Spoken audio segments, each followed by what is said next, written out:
Bruno, la première réaction a été « ça y est, tu es libre, tu ne souffres plus. Enfin, tu peux te déployer léger, sans entrave. Je t'imagine découvrir cet autre monde avec émerveillement, curieux de tout comme tu l'étais, gourmand de la vie. Ensuite est venue la colère, inévitable. Pourquoi ? Pourquoi toi ? Pourquoi il a fallu que tu vives ça, comme ça ? Ta force de vie, ta dignité, ton élégance pendant ce cauchemar nous ont laissés sans voix. Et même alors, tu continues à t'inquiéter pour nous, à prendre des nouvelles de nos proches. Quelle classe ! Tu as continué à créer, à inventer des mondes, des histoires pour les partager aux autres, offrir de la joie, toujours, réunir. Je garde précieusement en moi nos séances de réécriture sur ton île. Cette bande dessinée que tu portes en toi depuis 20 ans, elle te ressemble tellement, pleine de fantaisie, d'humour et d'humanité.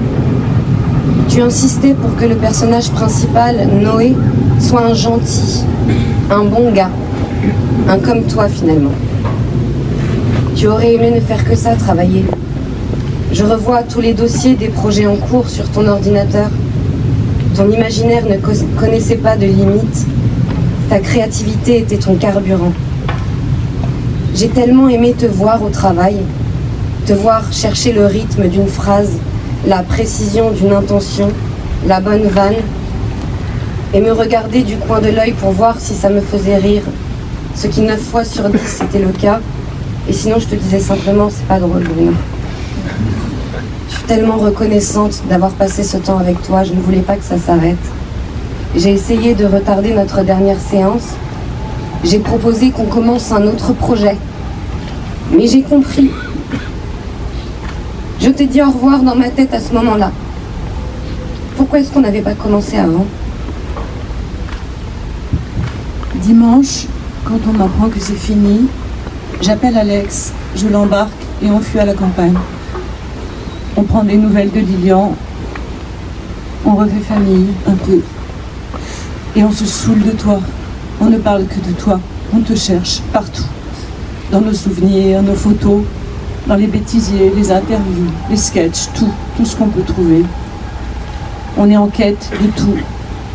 De tes expressions, de ton rire, de tes attitudes. Je t'imite, Alex rit, je pleure, elle me console. Et on décide de planter un arbre, ton arbre, toi, Bruno, dans le jardin. Mais quel arbre ? Un fruitier pour un gourmand. C'est irréel. Ton rire ? Il y a eu tellement de complicité, tellement d'amour. Quelle chance d'avoir fait équipe avec toi, le meilleur des partenaires.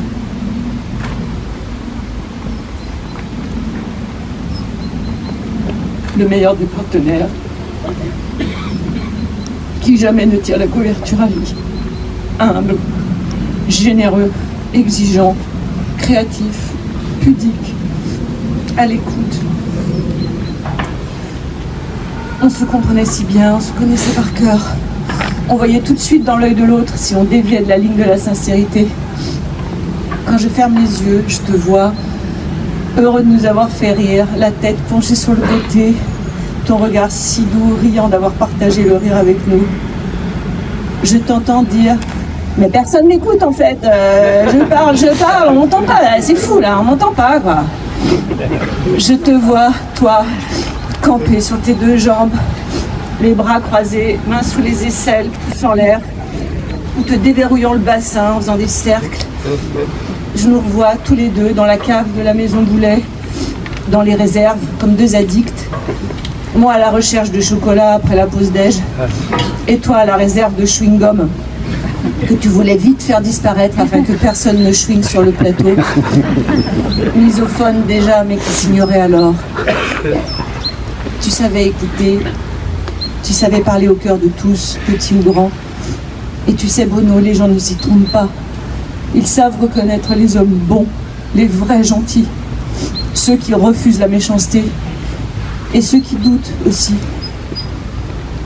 Cet élan d'amour depuis l'annonce de ta disparition, est-ce que tu le vois? Est-ce que tu pouvais l'imaginer? Tu étais beau, Bruno. Tu étais magnifique, spectaculaire. Et tu ne le savais pas. Pas trop. Tu étais si talentueux et pourtant tu doutais. Tu l'as vu dans les yeux d'Audrey, c'est sûr. Audrey la merveilleuse, elle qui a réussi, comme tu me l'as dit un jour d'octobre, à mettre de la lumière dans cette obscurité absolue.